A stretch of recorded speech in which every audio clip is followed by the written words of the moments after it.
संदेश उशीर लागला तर काय काळजी करू नका, कारण ते देवाचं वचनच आहे. मी प्रयत्न करीन की जो संदेश आहे तो शॉर्ट करण्याचा, कारण उन्हाचा कडाका आहे आणि मला माहीत आहे की तुम्हाला कधी निघून जायचं आहे. मला संदेश चालू करण्याच्या अगोदर एक साक्ष सांगायचे आहे आणि मला तुम्हाला विचारायचं आहे की आपण प्रार्थनेला येताना बायबल कुणी कुणी घेऊन आलेले आहोत. बायबल कृपा करून मला दाखवा, ज्यांच्या हातामध्ये बायबल आहे. जवळजवळ सर, थँक्यू सो मच. आता ते बायबल ठेवायचे नाही, पुढे समोर ठेवा.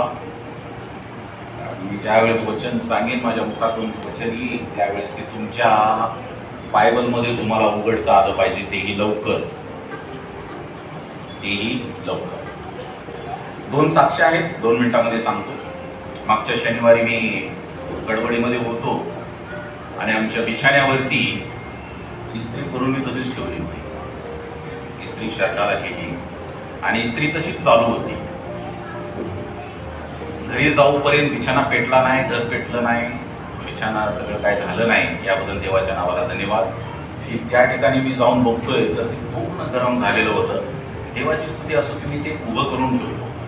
जर ते मी असं ठेवलं असतं तर कदाचित ॲक्सिडेंट किंवा अपघात त्या ठिकाणी झाला असता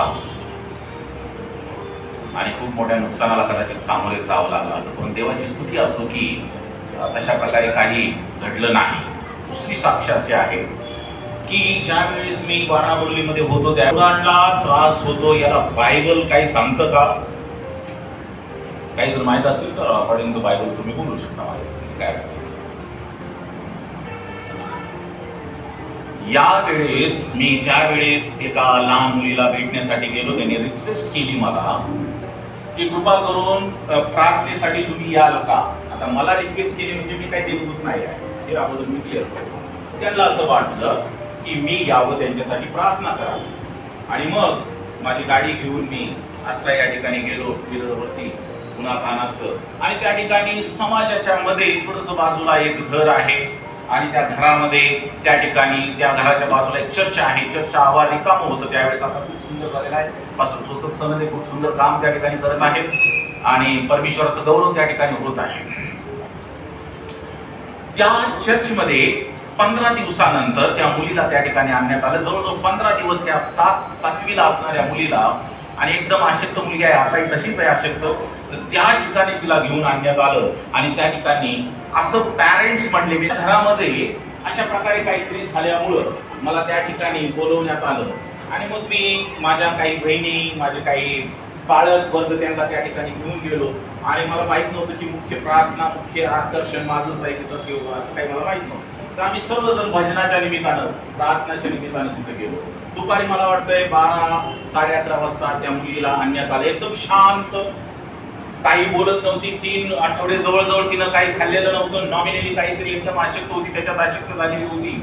आणि त्या ठिकाणी तिला आणण्यात आलं. आणि मग आम्ही ज्यावेळेस प्रार्थना चालू केल्या, त्या प्रार्थना चालू करत असताना तिनं मला वैयक्तिक शिव्या द्यायला सुरुवात केली. लहान मुलगी 7वीला शिकवतो, मला तिचं लहानपण माहीत आहे, तिचा जन्म माहीत आहे, तिचं उठणं बसणं मला माहीत आहे. ती माझ्या तोंडाकडे सुद्धा कधी बघत नव्हती, परंतु त्या दिवशी ती मला शिव्या देत होती. आई बहिणीवरून खूप मोठमोठ्या तिनं शिव्या दिल्या. आणि मग बराच प्रयत्न आम्ही तिच्यासाठी केला की तिचं ते जे काही तिला त्रास असतील तो त्या त्रासातून ती निघून जावं. आणि मग शेवटी मला असं वाटलं की मी तिच्या समोर बसावं, तिच्या समोर मी बसावं. आणि ती या 3 तासामध्ये एकही शब्द बोललेली नव्हती. आणि मग तिच्या समोर मी ती मांडी घालून बसली होती. तिच्या अंगावर पाणी ओतून आणि या सर्वांनी प्रार्थना करून तिला घाम येऊन बराच त्रास झालेला होता. आणि ती ओरडून तिचा गळा सुटलेला होता, अशक्त, घाम वगैरे सर्व काही तिथं खूप डेंजर परिस्थिती झालेली होती. आणि ज्यावेळेस मी तिच्या समोर बसलो, प्रियजनांनो, तिनं जी माझ्या नजरेला नजर टाकली होती, ती नजर मी कदाचित कधी विसरणार नाही. आणि मग तिनं माझा हात पकडला. डॉक्टर साहेब, तुम्ही इथं हात पकडायला किंवा नस बघायला किती दाब लागतो तुम्हाला माहित आहे. तिनं तिच्या उजव्या हातानं माझा हात पकडला आणि तो जवळ अर्धा तास तिनं माझा हात पकडला होता. आणि माझ्या डोळ्यात डोळे घालून ती बघत होती. ती भयानक भेदर परिस्थिती मला आता पण आठवते. माझ्या प्रियजनांनो, हा माझा उजवा हात मी सोडवण्याचा माझ्या पूर्ण ताकदीनं प्रयत्न केला, परंतु माझा हात मी सोडवू शकलो नाही. ते अर्धा तास ते पाऊण तास. त्याच्यानंतर ज्यावेळेस माझ्या हाताकडे लक्ष गेलं त्यावेळेस माझी पाचीच्या पाची बोट जवळजवळ या साईजचे झालेले होते. त्या लहान मुलीनं माझा हात पकडलेला होता आणि माझे हाताची बोट पूर्ण लाल होऊन मला असं वाटत होतं की आता काय होतं काय नाही काय नाही, परंतु तिने सोडलं नाही. परंतु ज्या वेळेस अनेक बहिणी आल्या, मी त्यांना सांगितलं की कृपा करून तिच्या कानामध्ये प्रार्थना करा, तुमचे होठ तिच्या कानाला लागले पाहिजेत आणि तुम्ही प्रार्थना केली पाहिजे. मुली घाबरत होत्या, स्त्रिया घाबरत होत्या ज्यांचे. आणि मग तिला धरण्यात आलं, तिच्या कानामध्ये प्रार्थना करण्यात आली. ती जोर जोरात किंचळू लागली. तिनं माझा हात ढिल्ला केला. मला खूप बरं वाटलं. अरे बापरे, असं जर नरड दाबला असतं तर काय झालं असतं. ते पूर्ण ढिल्ला झालो मी. आणि मग त्या ठिकाणी मला माहित होतं की माझ्या संगती परमेश्वर आहे.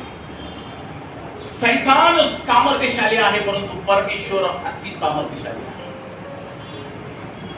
त्या ठिकाणी उभा करण्यात आलं तिला आणि तिच्या डोक्यावरती प्रार्थना करण्यात आली. तिच्या डोक्यावरती बायबल ठेवण्यात आलं, तिच्यासाठी प्रार्थना करण्यात आली, वचन तिच्या कानामध्ये बोलण्यात आली. आणि 2.5 ते 3 तासानंतर प्रियजनांनो, ती मला चांगली ओळखणारी मुलगी मला झटकून, मला शिव्या देऊन, मला लाथ मारून, मला मुस्काड मारून, मला मारून ती ज्यावेळेस बाहेर पडली, चर्चच्या बाहेर पडली आणि जाऊन धुळीमध्ये आपटली.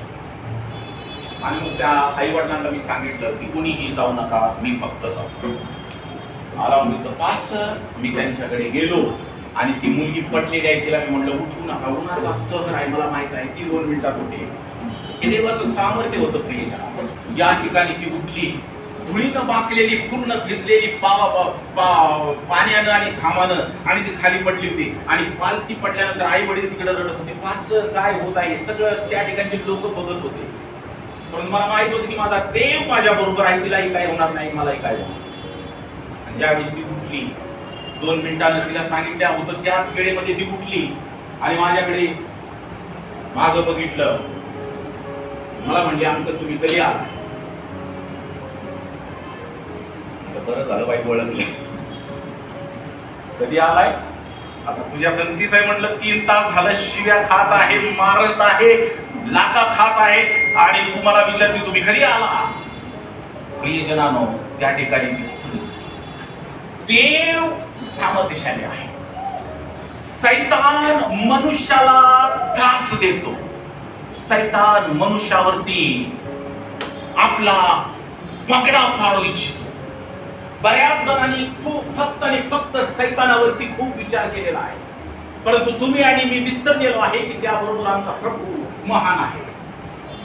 पहिले पेत्र याचा 5वा अध्याय 8वें वचन असं सांगतं की गरजणाऱ्या सिंहाप्रमाणे सैतान इकडे तिकडे फिरत आहे आणि तो कोणाला गिळावं यासाठी तयार आहे.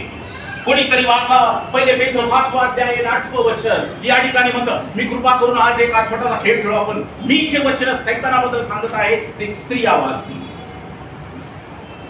त्याचे उत्तर पुरुष देतील. पुरुष आणि बायबल तयार ठेवा.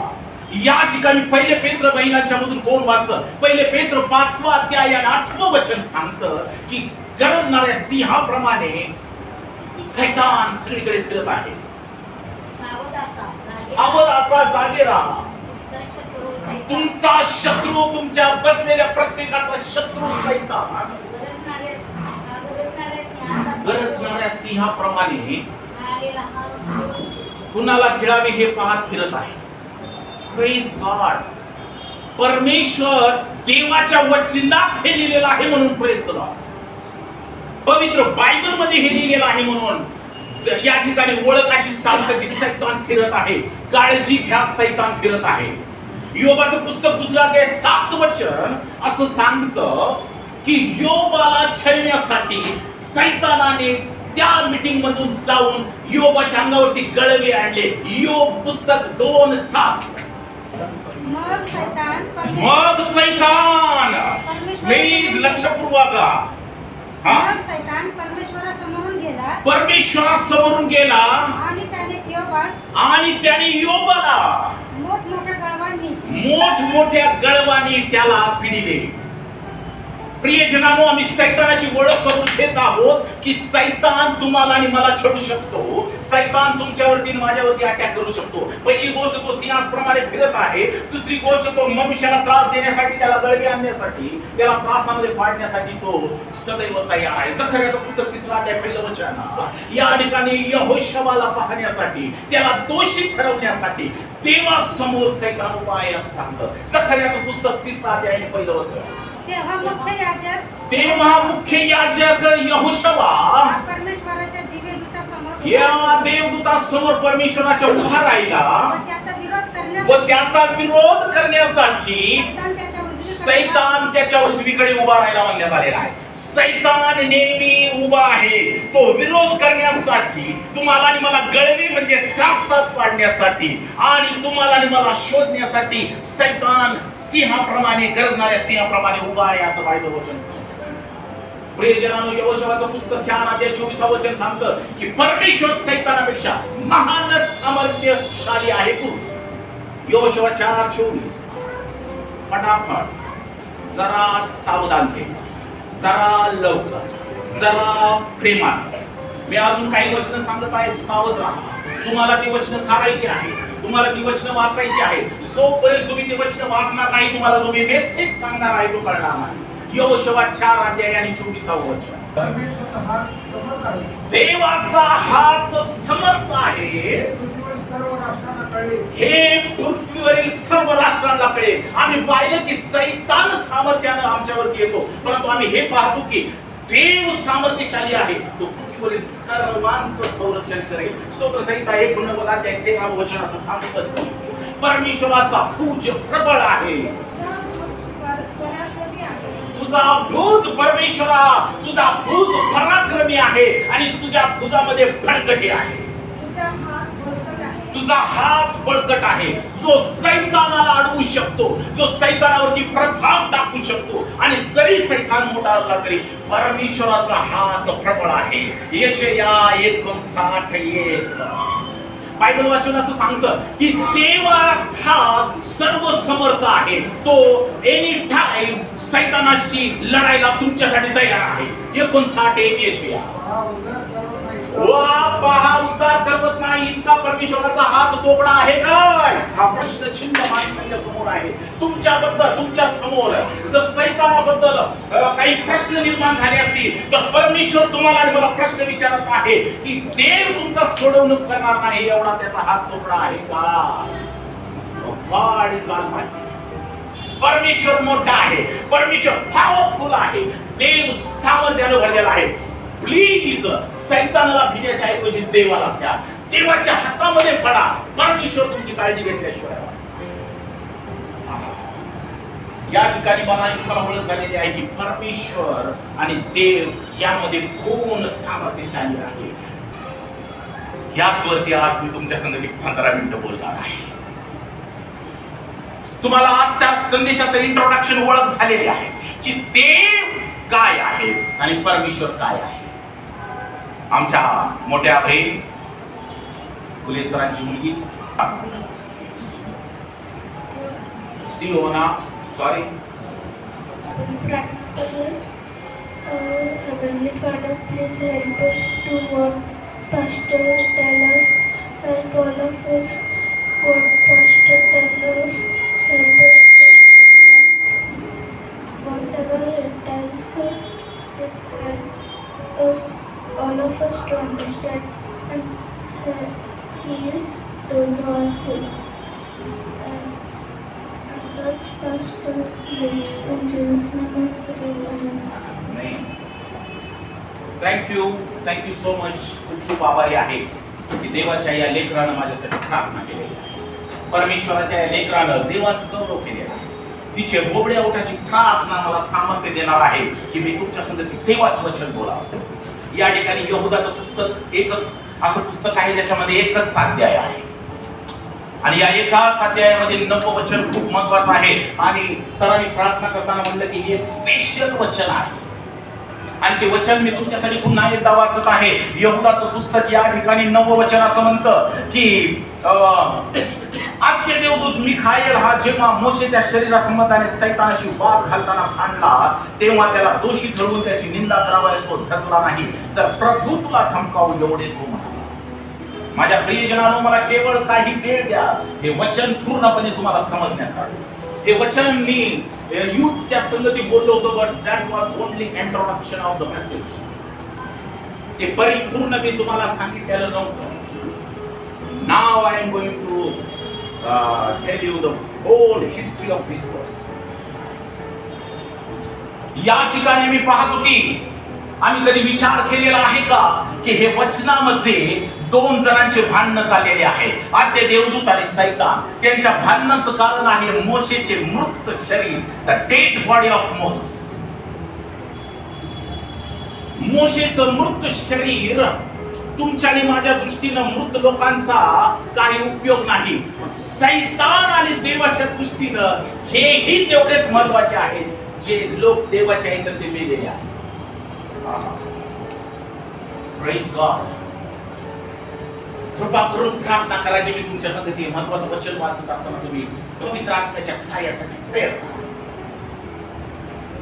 ते मला समजण्यासाठी, तुम्हाला सांगण्यासाठी, तुम्हाला समजण्यासाठी आणि ते घेऊन जाण्यासाठी. या ठिकाणी मी पाहतो की सैतान लढाई करत आहे, कारण मोशेचं शरीर त्याला पाहिजे आहे, मेलेलं शरीर त्याला पाहिजे आहे. तो बेचैन झालेला आहे आणि तो अत्यंत उत्सुक आहे ते मेलेलं शरीर कुठं आहे पाहण्यासाठी आणि ते उचलून घेऊन येण्यासाठी. प्रियजनांनो, आम्ही पाहतो की अनुवादच्या पुस्तकामध्ये बायबलमध्ये 34 अध्याय आणि 5 ते 7 वचनामध्ये आम्ही पाहतो की या ठिकाणी मोशे मरण पावलेला आहे. मोशेला त्या ठिकाणी मरणाची परवानगी देवाने दिलेली आहे. का तो इतिहास मी तुम्हाला सांगणार आहे. आणि त्या ठिकाणी परमेश्वरानं त्या वचनामध्ये म्हणलेलं आहे की मोआब देशामध्ये एका पहाडीच्या समोर परमेश्वराची प्रेतक्रिया स्वतः परमेश्वराने केली. सर्व हिस्ट्रीमध्ये, सर्व इतिहासामध्ये देव ज्याच्या प्रेतक्रियाला उपस्थित राहिला तो एकमेव माणूस म्हणजे मोशे. काय देवाचं आणि मोशेचे संबंध होते राव. देव स्वतः त्याच्या प्रेतक्रियेला उपस्थित राहतो, त्याच्या दफनविधीला उपस्थित राहतो. बायबल असं सांगतं की ज्या वेळेस या मोशेला दफन करण्यात आलं त्यावेळेस ते आज तागायत कोणालाही सापडलं नाही. इतक्या गुप्त स्थळी परमेश्वरानं मोशेचे शरीर पुरून टाकले. काय मॅडम, आज तागायत बायबल सांगतं की ते कोणालाही सापडलं नाही. देवानं लोकेशन दिलं. No one can find that. अरे बाप, देव लोकेशन देतो की मी इथं पुरलेला आहे, पण कोणालाही माहिती नाही. परमेश्वर काय देव, काय प्रभू आहे तुमचा आणि माझा. त्या ठिकाणी मी पाहतो की मोशे हा सर्वसाधारण मनुष्य नव्हता. देवाने त्याला इस्रायल लोकांचा अधिपती, इस्रायल लोकांना मिस्र देशातून बाहेर काढणारा, कनान देशामध्ये घेऊन जाणारा पुढारी म्हणून त्याला नेमलेलं होतं. मोशेने आपले संपूर्ण आयुष्य, संपूर्ण जीवन परमेश्वराच्या आज्ञा पाळण्यामध्ये घालवलेलं होतं. आपल्याला माहित आहे की मोशेद्वारेच परमेश्वराने इस्रायल लोकांना 10 आज्ञा दिलेल्या होत्या. आणि मोशे हा एक विश्वास आणि नम्रतेचे प्रतीक असा होता. परंतु मोशेच्या जीवनामध्ये एक घटना आम्हा सर्वांना खूप विचार करावयास लावते की, कारण मोशेच्या मृत्यूचं गूढ इतकं महत्वाचं आहे की ते आम्हा प्रत्येक ख्रिश्चनांना विचार करायला लागते की परमेश्वर आणि येशू ख्रिस्त आणि मिखाएल आणि सैतान या बॉडी बद्दल का भांडत होते. स्पष्ट यहुदा आपल्याला सांगतो की या डेड बॉडी बद्दल हे दोघ जण खूप मोठ्या प्रमाणात त्यांची वादविवाद आणि झगडा चाललेला होता. स्वर्गामध्ये आम्ही पाहतो की अत्यंत धक्कादायक घटना आपल्याला पाहायला मिळते. स्वर्गातील देवदूत मिखाएल आणि जो सैतान आहे यांच्यामध्ये मोशेच्या शरीराबद्दल त्या ठिकाणी वादविवाद झालेला आहे. त्या वादामध्ये आम्ही वचन वाचलेलं आहे की परमेश्वराचा भक्त किंवा जो मध्य आद्य देवदूत आहे मिखाएल देवदूत, ह्या तो सैताना संगती भांडत असताना त्यांना आपली पॉवर वापरण्याच्या ऐवजी, त्यांना आपली शक्ती वापरण्याच्या ऐवजी त्याच्या मुखातील वाक्य खूप महत्वाचं आहे, प्रभू तुला धमकावो. काय तुम्ही आणि मी लढाई सैताना संगती करत असताना स्वतःच्या आधारावर, स्वतःच्या शक्तीवर, स्वतःच्या सामर्थ्यावर ती लढत आहात काय? प्रभूचा वचन देवदूत म्हणतं, जरी तो आद्य देवदूत होता तरी तो म्हणतो की प्रभू तुला धमकावो. प्रियजनांनो, मिखाएल आणि या ठिकाणी ज्या ह्या घटना घडलेल्या यातले काही प्रश्न मी तुमच्या समोर मांडू इच्छितो. सैतान मोशेच्या मृत शरीरा का मागत होता? का तो मोशेच्या मृत शरीराचा शोध घेत होता? कधी विचार केलाय का याच्यावर? देवाने मोशेचे शरीर का गुप्त स्थळी ठेवले होते, किंवा का देवानेच त्याचा अंत्यविधी स्वतः केला होता? या 4 ते 5 प्रश्नांचं उत्तर पुढच्या काही वेळेमध्ये मी आपल्या संगती बोलू इच्छितो. प्रियजनांनो, मिखाएल देवदूत तुम्हाला माहित आहे का कोण आहे? जगातला, पृथ्वीवरचा आणि स्वर्गातला सर्व सामर्थ्यशाली देवदूत होता. या सैतानाची आणि मिखाएलची या ठिकाणची लढाई ही दुसरी लढाई होती. पहिली लढाई स्वर्गामध्ये झालेली होती. प्रकटीकरण 12 अध्याय 7 ते 17 वचनामध्ये आम्ही पाहतो की ज्यावेळेस स्वर्गातून त्या दुष्ट दूताला, सैतानाला बाहेर टाकायचं होतं, त्यावेळेस मिखाएल देवदूत त्याच्या संगती लढला होता. That was first time they were fighting. Now this is second time. हा दुसरी वेळ आहे ज्या ठिकाणी मोशेच्या शरीरा संबंधानं हे दोघ जण फाईट करत आहेत. मोशे ज्याने इस्रायल लोकांना मिस्र देशातून बाहेर काढले होते, ज्यानं 10 आज्ञा देवानं समोरासमोर मोशेला 10 आज्ञा दिल्या होत्या आणि इस्रायल लोकांना देण्यासाठी दिल्या होत्या. मोशेचे जीवन नेहमी चमत्कार, देवाची दिव्य शक्ती आणि देवावरील परिपूर्ण विश्वासाने भरलेलो. मोशे सर्वसाधारण मनुष्य नव्हता. मोशे हा साधा मनुष्य नव्हता. All the Moses take the note. All the Moses take the note of this. सगळ्या मोशेने याची नोट घ्या. फक्त मोशे नावानेच नव्हे, तुम्ही सगळे मोशे आहात.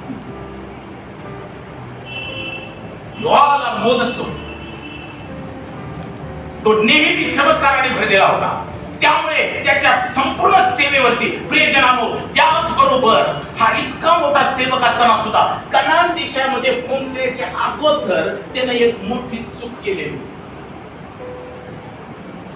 कनान देशामध्ये ते पोहोचणार होते, जस्ट बिफोर दॅट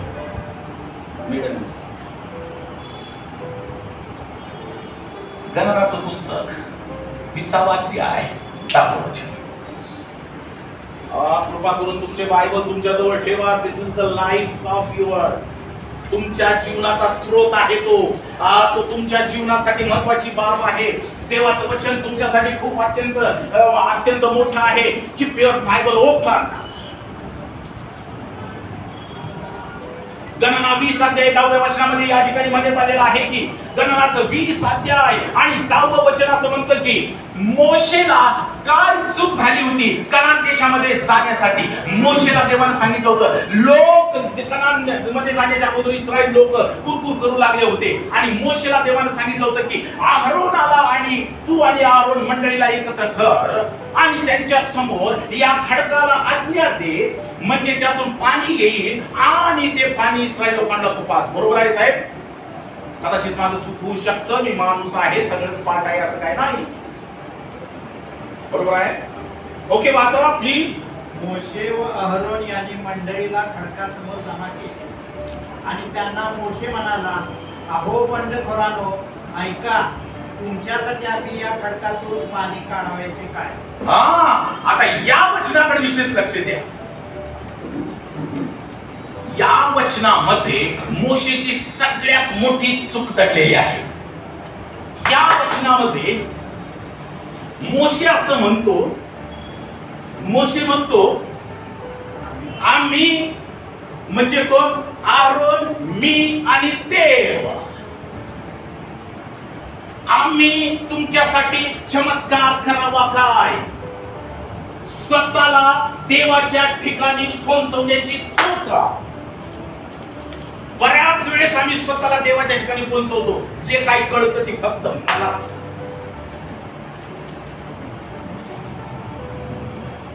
जे काही बायबल माहित आहे ते फक्त मलाच. जे काही प्रार्थना करू शकतो ते केवळ मीच. या इतिहासामध्ये आम्ही ज्यावेळेस पाहतो त्यावेळेस हा म्हणतो की आम्ही तुमच्यासाठी चमत्कार करावा का? या आम्ही मध्ये, या वी मध्ये त्यांनी देवाला इन्क्लूड करून घेतलं होतं की सगळ्यात मोठी चूक होती जो तो स्वतः देवा समान होऊ पाहत होता. जर तो म्हणला असता की देवानं तुमच्यासाठी सारखे चमत्कार करावे तर वाचला असता. पण तो म्हणतो की आम्ही तुझ्यासाठी चमत्कार करावा का? आणि ही सगळ्यात मोठी चूक त्या ठिकाणी आपल्याला मोशेची पाहायला मिळते. आणि मग त्यांच्या दबावामुळे तो पूर्णपणे निराश झाला होता. ते सारखं पाणी मागत होते आणि त्यांच्या दबावानंतर त्यांनी ही चूक केली की आम्ही तुमच्यासाठी पाणी काढावं का? काय जबरदस्त. नसं एलेन व्हाईट यांचं मॅन्युस्क्रिप्ट बरोबर आहे ना, हस्तलिखित 1991 राईट. पाहिजे तर गुगल उघडून पहा. मॅन्युस्क्रिप्ट 1991. यामध्ये एलेन व्हाईट इतकं सुंदर रीतीने हे करतात की काय बोलायचं काम नाही. त्या ठिकाणी आम्ही पाहतो की परमेश्वराची जागा घेण्याची तयारी मोशेनं दर्शवली. आणि मोशेसनं परमेश्वराला विचारलं जे परमेश्वराने सांगितलं होतं ते करण्याच्या ऐवजी स्वतःच्या मनाने तो म्हणू लागला की आम्ही तुमच्यासाठी पाणी काढावं काय? आणि ही सर्वात मोठी चूक त्या ठिकाणी आम्ही पाहतो. आणि ती सर्वात मोठी चूक एका गंभीर गुन्ह्याला वाव देत होती. आणि तो गंभीर गुन्हा घडत असल्यामुळं परमेश्वरानं ठरवलं की आज मोशे माझी जागा घेऊन पाहत आहे. ही गोष्ट इस्रायल लोकांना पटली होती. कारण की कनान मिस्र देशावरून कनान देशापर्यंत निघत असताना अनेक चमत्कार मोशेच्या द्वारे परमेश्वराने केले होते. परंतु त्यांना वाटत होते की हे सगळे चमत्कार मोशे करत आहे. मोशेला दडवण्याचं कारण, त्याचं मृत शरीर बाजूला ठेवण्याचं कारण, सर्व चमत्कार त्यांच्या डोक्यामध्ये फिट झाले होतं की देव हे चमत्कार करत नाही तर मोशे हे चमत्कार करत आहे. आणि इस्रायल लोकांची सवय होती की नेहमी देव बदलणे. नेहमी देव बदलणे ही इस्रायल लोकांची सगळ्यात मोठी बाब आपल्याला लक्षात ठेवली पाहिजे. त्या ठिकाणी आम्ही पाहतो की मोशे लोकांना जवळजवळ या वाक्याद्वारे सांगत होता की मी तुमच्यासाठी चमत्कार करणार आहे. मला खूप नवल वाटतं की ज्यावेळेस अनेक लोक माझ्याकडे येतात आणि म्हणतात की या पास्टरनं प्रार्थना केली आणि मी बरा झालो. पास्टर मिराकल करत आहे. Is pastor performing the miracle? No. मला बरेच वेळेस आठवते की त्या ठिकाणी मी गेलो आणि तिथं चमत्कार झाला. देवा त्या बाळकाने चमत्कार केला नाही. देव मोशेद्वारे चमत्कार करत. आणि ज्यावेळेस इस्रायल लोकांचा हा समज झाला की मोशे या ठिकाणी देवा बरोबर आहे, ही सगळ्यात मोठी समज असल्यामुळे मोशेला गुप्तस्थळी पुरण्याचा निर्णय परमेश्वराने घेतला. कारण देवाला माहित होतं की जर मी याला पुरलं ना, याला जर मी त्यांना माहित होऊ दिलं कुठं पुरलेलं आहे तर याला हे उकरतील. आणि पूर्वी जसे त्यांनी सोन्याचं वासरू केलं होतं तसं मोशेला पुढे ठेवून त्याची उपासना आणि आराधना करत.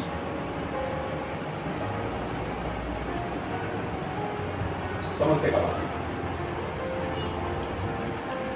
जसं मी यांच्या आध्यात्मिक वाढीसाठी ही चुकीची बाब आहे. जर मी यांना माहित होऊ दिलं मोशेला कुठं पुरलेला आहे तर ते उकरतील, त्याचा स्टॅच्यू करतील, त्याला उभं करतील आणि कनान देशामध्ये यानंच आमच्या संगती सगळे चमत्कार केले म्हणून त्याची पूजा करतील आणि मुख्य अध्यात्मापासून आणि स्वर्गापासून दूर होतील. पहिलं पाठ. नेक्स्ट मी पुढे जात आहे. प्रियजनांनो, आम्ही हा शब्द मोशेसाठी खूप महत्वाचा होता. त्यानं न कळत देवाजवळ ही मोठी चूक केलेली होती. परमेश्वराजवळ ही मोठी चूक त्यानं त्या ठिकाणी केलेली होती. यासाठी मिखाएल आणि अन्य देवदूताची लढाई चाललेली होती. सैतानाला ते शरीर यासाठी पाहिजे होतं की त्या इस्रायल लोकांच्या मनात त्याने जे होतं ते काढावं, त्या शरीराला उकरावं आणि पुन्हा इस्रायल लोकांच्या समोर ठेवावं, जेणेकरून ते देवाच्या ऐवजी मोशेची पूजा करतील. सैतानाच्या विचारामध्ये या सर्व गोष्टी होत्या, म्हणून तो मोशेच्या शरीरासाठी भांडत. दुसरी गोष्ट, नेक्स्ट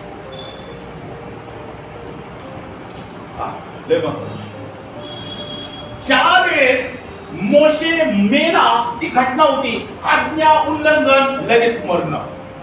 सैतान या गोष्टीद्वारे दाखवू इच्छित होता की देव इतका निर्दयी आहे की जर कोणी त्याची आज्ञा मोडली तर त्याला डायरेक्ट देव मारून टाकतो. हे दाखवण्यासाठी मोशेचं शरीर, मृत शरीर सैतानाला पाहिजे. नंबर 3,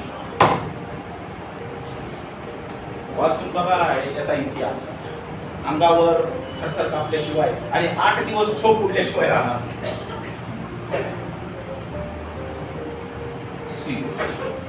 या ठिकाणी आम्ही पाहतो की त्या ठिकाणी लढाई का चाललेली होती, का त्याला मृत शरीर पाहिजे होतं, का त्याच्यावरती मृत शरीर पाहिजे होतं. ओके, कुणाला तरी मनामध्ये प्रश्न येईल की ही लढाई कुठं चालली होती, स्वर्गामध्ये का पृथ्वीवरती? याचं उत्तर कोणाकडे? बायबलमध्ये आहे. कोणाकडे आहे? बायबलमध्ये. याचं उत्तर बायबलमध्ये आहे की या ज्या आत्मिक लढाया होतात ते कुठं होतात? दानिएल 8 आणि 9, दानिएल अध्याय 8, दानिएल अध्याय 9, दानिएल अध्याय 10 यामध्ये गाब्रिएल देवदूत त्या दानिएलाच्या स्वप्नात येतो आणि त्याला सांगतो की ज्या वेळेस तू प्रार्थना केली त्याच्यासाठी मिखाएल येऊन लढाई करत होता. दानिएल पृथ्वीवरती होता आणि गाब्रिएल सांगत आहे की मिखाएल तुझ्यासाठी येऊन तुझ्या दुश्मनांच्यासाठी लढत होता. ती आत्मिक लढाई होती, ती स्वर्गीय स्थळांच्या मध्ये होती. ही लढाई पृथ्वीवरती झालेली नाही. जबरदस्त आहे हे अत्यंत भयानक आहे. हे सर तुमच्या नसा इकडं तिकडे जातात, तुम्ही कसे ऑपरेशन करता तसं आहे सर, ते एकदम भयानक आहे. दानिएलाचा अध्याय 8 आणि 9 आणि 10 अध्यायामध्ये तुम्हाला माहित होईल की या लढाई कुठं चाललेली होती. ही आत्मिक लढाई होती आणि स्वर्गीय स्थानामध्ये एलन व्हाईट म्हणतात की स्वर्गीय स्थानांच्या मध्ये जी जागा आहे तिथं लढाई चालली. मिखाएल त्याच्यासाठी त्या ठिकाणी लढत होता. मिखाएल त्या ठिकाणी त्याच्यासाठी लढत होता. प्रियजनांनो, आम्ही पाहतो की पुढच्याच वेळेमध्ये आम्ही पाहतो की ही लढाई का चाललेली होती. प्रधान देवदूत इतका सामर्थ्यशाली होता. प्रधान देवदूत ज्याला मिखाएल म्हणण्यात आलेला आहे तो खूप मोठा सामर्थ्याने भरलेला होता. तो अत्यंत सुंदर होता, तो अत्यंत सामर्थ्याने भरलेला होता, तो शक्तिशाली होता, तो प्रभावी होता. परंतु तो म्हणतो की प्रभू तुला थमकावो. प्रियजनांनो, या ठिकाणी मिखाएल त्याला एका सेकंदात मारून टाकू शकतो. परंतु त्या सैतानावरती हल्ला करण्याच्या ऐवजी तो देवाच्या हातात गेला. प्रियजनांनो, आम्ही आध्यात्मिक लढाई करत असताना आमच्या आध्यात्मिक लढाई किती मोठी असू द्या, आम्ही त्या लढाईमध्ये स्वतः सहभागी होऊन न जाता परमेश्वराच्या हातामध्ये ती लढाई दिली पाहिजे, जेणेकरून परमेश्वर ती लढाई लढेल आणि पूर्ण करेल. तिसरी महत्वाची बाब, मोशेचं शरीर का पाहिजे होतं. तुम्हाला माहित आहे का, देवाच्या सर्व योजना सैतानाला माहित आहे. मत्तईच्या 17व्या अध्याय तुम्ही काढा. मत्तईच्या 17व्या अध्यायामध्ये परमेश्वर येशू ख्रिस्ताचं स्वर्गारोहण होत असताना त्या ठिकाणी एली आणि मोशे प्रगट झालेला आपल्याला पाहायचं. या देवाच्या योजना नष्ट करण्यासाठी त्या ठिकाणी मोशे पुन्हा प्रगट होऊन मंडळीला एक देवावरती विश्वास ठेवण्यासाठी मोठा पुरावा मिळावा, हे होऊ नये म्हणून मोशेचं मृत शरीर सैतानाला पाहिजे होतं. याद्वारे आम्ही पाहतो की स्वर्गातून तो मोशे या ठिकाणी आलेला होता. स्वर्गारोहण आणि पुनरुत्थान, परमेश्वरानं दिलेलं पुनरुत्थान आणि स्वर्गारोहण, मोशेला बहाल केलेलं स्वर्गारोहण आणि पुनरुत्थान अडवू इच्छित होता, म्हणून मोशेचं मृत शरीर सैतानाला पाहिजे होतं. नेक्स्ट, अजून का तो लढाई करत होता. आम्ही पाहतो की प्रियजनांनो, अजून एक मोठा खेळ मोशेच्या शरीराद्वारे सैतान खेळू इच्छित होता, म्हणून ती फाईट त्या ठिकाणी चाललेली होती. इस्रायल लोक कितीतरी वेळेस देवापासून मागे फिरले होते आणि ते अन्य देवांच्या मागे लागले होते. सैतान त्यांची ही मानसिक परिस्थिती ओळखून होता, म्हणून तो मोशेच्या शरीराचा असा उपयोग करणार होता की इस्रायल लोक देवाच्या ऐवजी मोशेच्या शरीराची उपासना करतात. म्हणून ही खूप मोठ्या प्रमाणात फाईट चालली. प्रियजनांना, आम्ही पाहतो की सैतान जो सर्व शक्ती घेऊन मनुष्याला त्रास देऊ इच्छितो, परंतु परमेश्वर जो महान असा बुद्धी सामर्थ्याने भरलेला आहे, तो पहिल्यापासून सैतानाच्या सर्व धूर्त योजना ओळखतो. या फाईट मध्ये मिखाईलवरती जबाबदारी देण्यात आली होती की जा आणि त्याचं शरीर, माझ्या सेवकाचं शरीर त्याला उघडता येऊ नये यासाठी त्याच्या संगती लढाई कर, कारण की त्याचे प्लॅन असे आहेत. यातून आपल्याला माहित होत की परमेश्वर त्याच्या लेकरांना जरी ते जिवंत असले तेव्हाही काळजी घे, पण जेव्हा ते मेलेले होतात तेव्हा देखील परमेश्वर त्यांची काळजी. या ठिकाणी मिखाएलला ते जे देवदूत जो सैतान आहे त्याला त्याचं शरीर यासाठी पाहिजे होतं की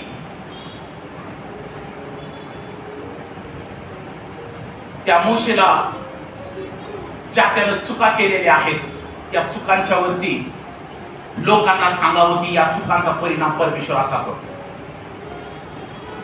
प्रियजनांनो, सैतान धूर्त आहे. आज आम्हाला माहित होऊ द्या की मोशेचं शरीर गुप्तस्थळी का पुरण्यात आलेलं होतं.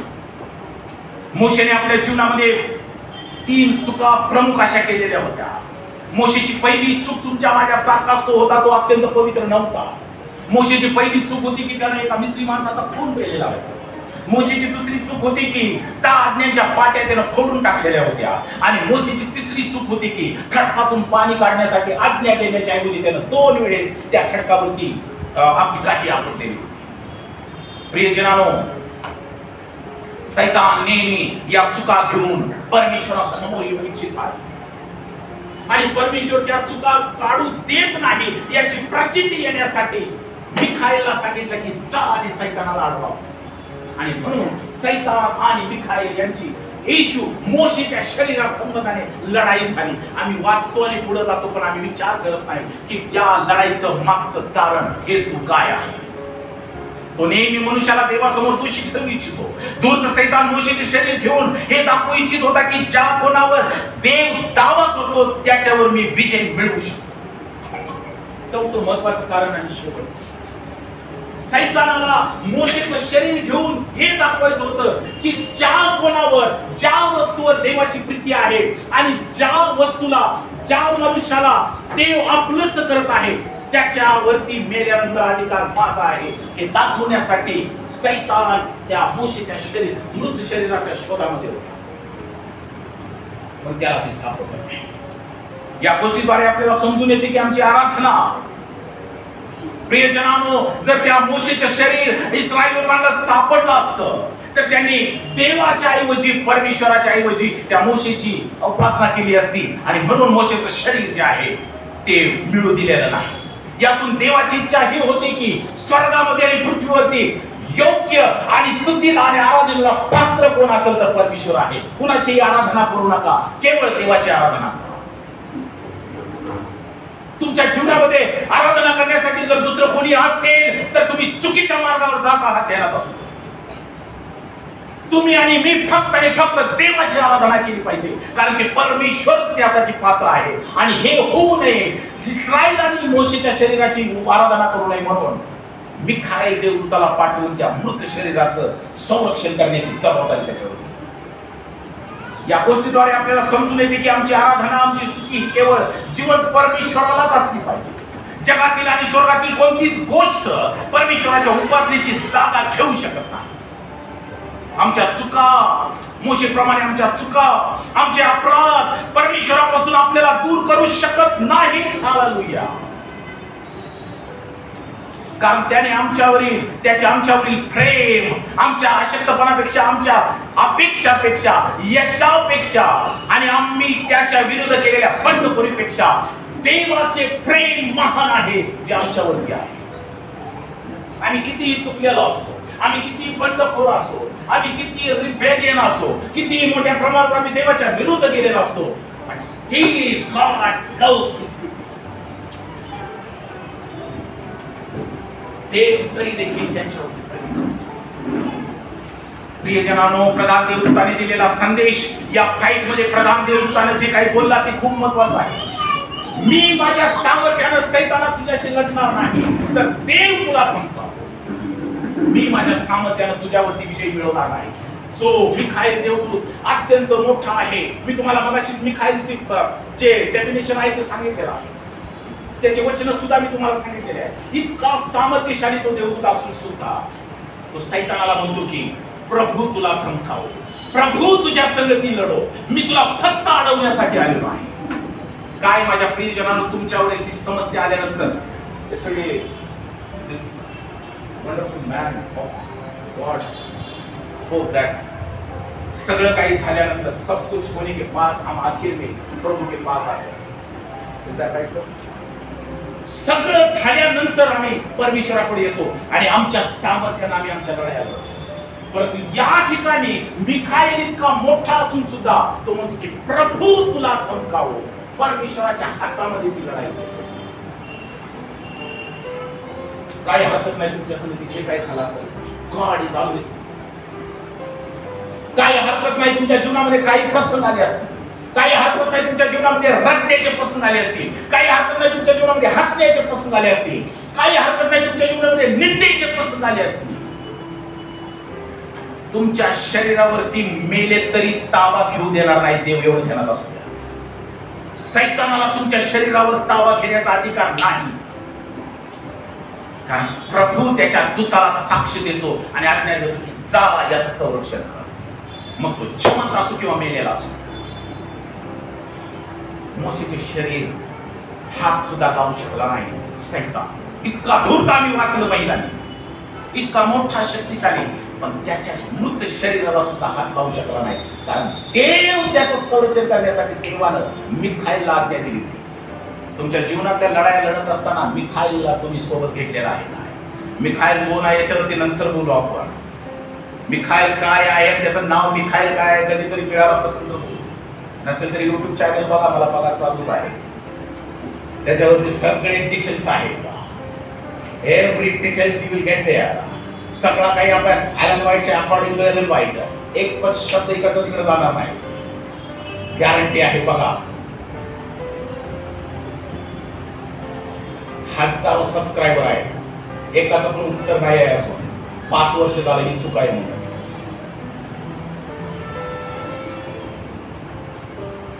देवाचं बळी घ्या, परमेश्वराचं बळी घ्या, प्रभूचं गौरव करा. परमेश्वर तुम्हाला साथ देणार आहे. तुमच्या आणि माझ्यासाठी देव काळजीमध्ये आहे. मिखाईलला आपल्या जवळ पाठवत आहे. देव बाप तुमची काळजी करू, परमेश्वर तुम्हाला आशीर्वादित करो आणि देवाचं गौरव तुमच्याकडून परमेश्वर करो, अशी माझी प्रभूची प्रार्थना आहे.